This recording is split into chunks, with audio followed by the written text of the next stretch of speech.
Hey, YouTube. I didn't know how to. I didn't know how to open that. It's 3 o'clock in the morning. I can't sleep. I don't sleep anymore, so that's fun. And I wanted to do this last night because I saw the new Spider-Man movie, Spider-Man No Way Home. I was like, wait, what's this one called?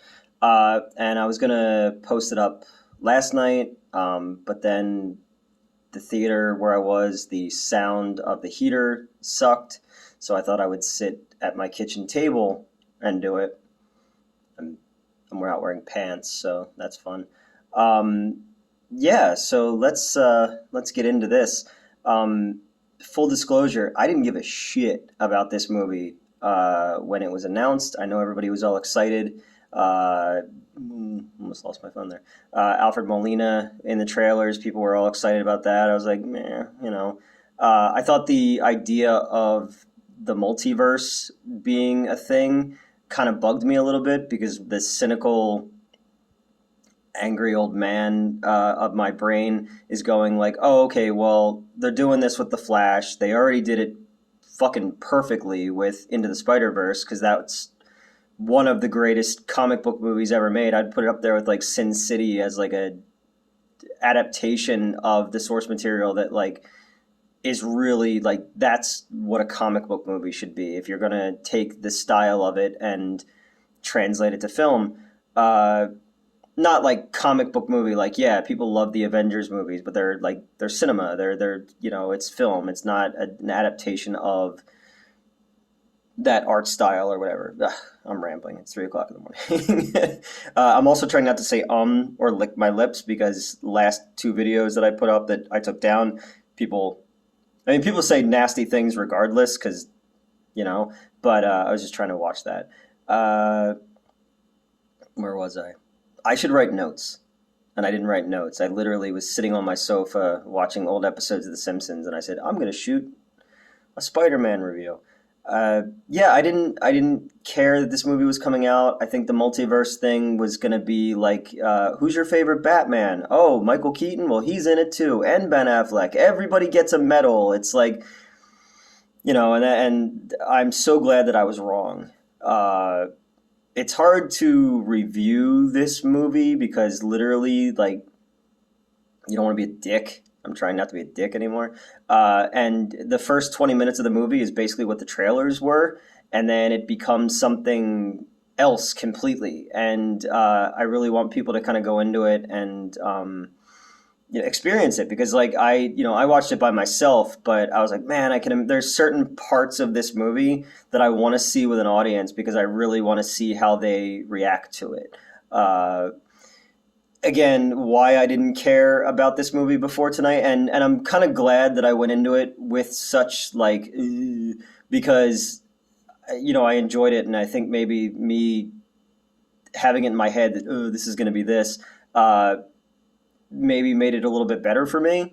But also the this wave of Marvel movies, going back to Black Widow, that movie felt like such a for who for what kind of film. Like she's dead already. Technically it was fine. It had some stuff in it I liked, but it just felt like, why are we doing this now? Shang-Chi was fine, but it felt like the Ed Norton Incredible Hulk movie. Like it just didn't feel all the way there, and it didn't. I don't know. It just I liked it, but I didn't like. I don't know if I'll see it again anytime soon. And then the fuck is the other one? The Expendables, the Eternals. I'm old and my brain doesn't work anymore. The Eternals, it wanted to be like Zack Snyder's Justice League, but it also had to be a Marvel movie. So, it's just very tonally inconsistent, and there was too many characters and too much backstory, and it should have been a Disney Plus series and not a film. But whatever. That's why I'm sitting in my kitchen, and my cat is biting my feet, and Kevin Feige is making billions and billions of dollars. I always called him Paul Feig, who directed Ghostbusters 2016. He gonna go off on a tangent. I used to have a case of Ecto Cooler from 2016 that I still had up to October, actually. And back when the pandemic hit, I took a picture of it in my fridge and I would tweeted it out, and I was just like, "Oh, all the grocery stores are closed. I'm gonna drink this 2016 Ecto Cooler," and he tweeted back at me, and he's like, "Please don't." So that's my brush with Paul Feig. Uh, yeah, so I went into this Spider-Man movie thinking that, I wasn't going to like it, and I absolutely loved it. Like, I really, really enjoyed it, which is saying something because, like, the last two were fine. I don't like Tom Holland that much in the other two because he's, like, the wide-eyed, like, Mr. Stark, we were on a spaceship, and it's like, you've been to space, homie. Act like you've been here before, The villains were great. Michael Keaton was great as Vulture. I liked his whole storyline of how his guys are using the tech. The second one had Mysterio in it, who's my favorite Marvel villain, so that was really cool. And this movie kind of picks up right where that one left off, where Spider-Man's identity has been outed, and how it affects his family, his friends, and all that. And he goes to Doctor Strange, and Doctor Strange seems to work a lot better as a supporting character than he does in his own film. But I'm still excited for the next one because Sam Raimi directed it, and Sam Raimi is one of my favorite directors, and we have the same birthday, October 23rd. So I'm excited about that.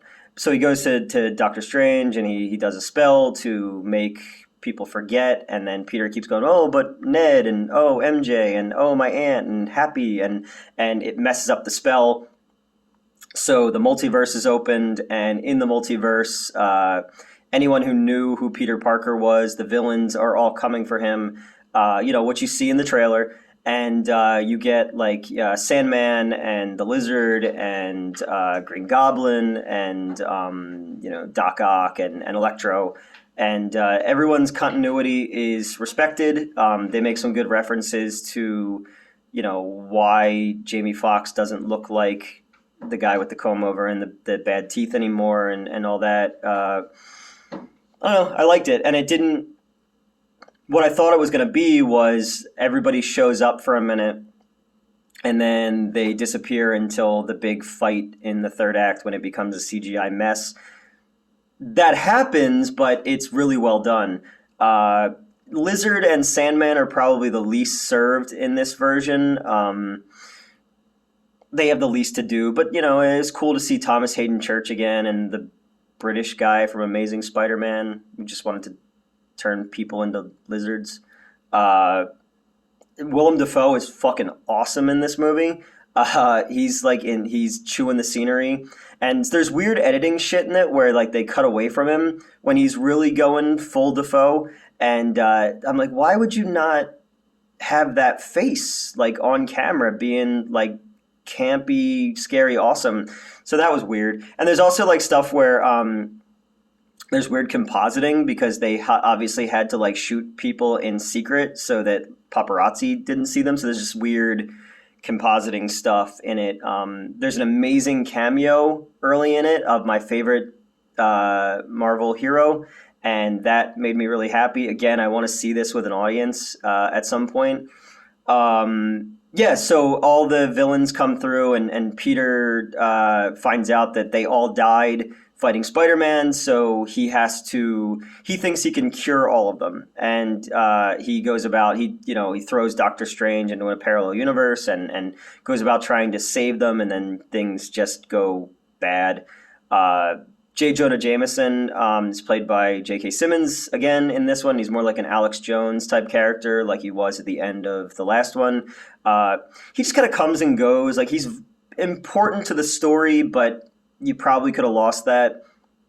Aunt May is really good in it, and she's actually given a lot to do, which I liked a lot because I like Marissa Tomei. Her first movie was The Toxic Avenger, so that makes it special. MJ and Ned are fine. They have stuff to do, but it's also always comedic. And I feel like that's one of the big problems with this movie is because things get really, really dark, and this is like where he becomes Spider-Man. Like he's no longer that babe in the woods kid. Like he has to make choices in this movie, which I really, really liked.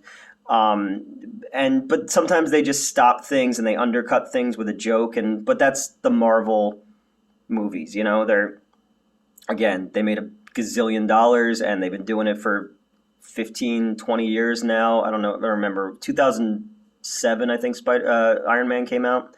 Whatever. Uh, you know, it's like McDonald's. People know exactly what they're getting when they go into these things.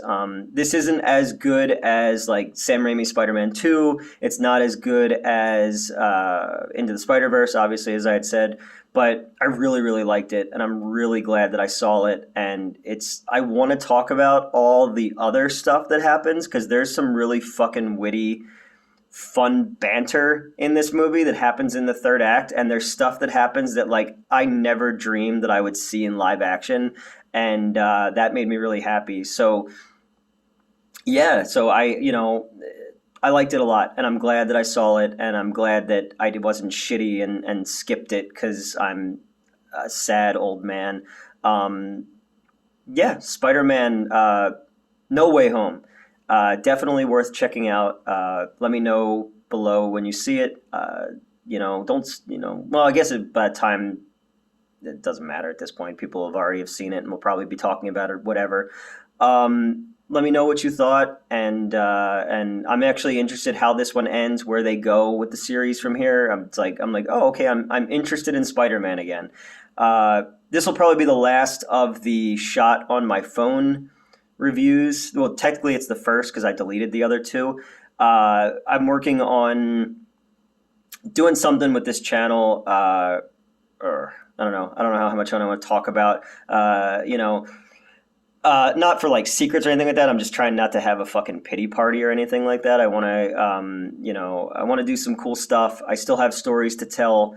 I'm kind of investing in me a little bit, and it's part of my therapy and what I'm working on is, I have stories I still want to tell. I have movies I want to talk about. I have scripts I want to write. I want to, there's other things I'm working on.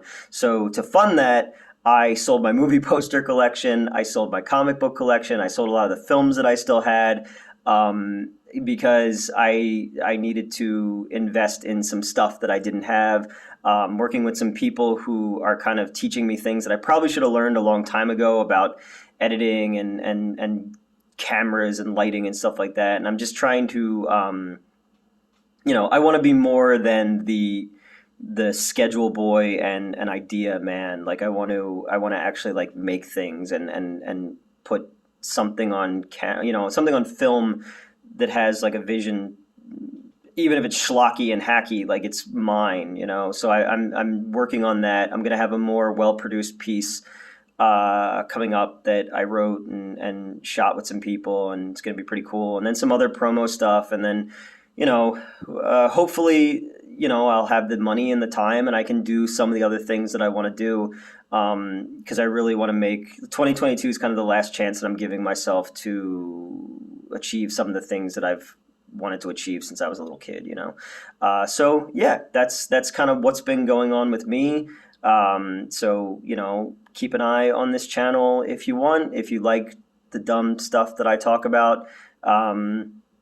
Yeah, thanks for watching, and I'm gonna go. Maybe I'll drink some NyQuil and go to sleep because I have to work tomorrow.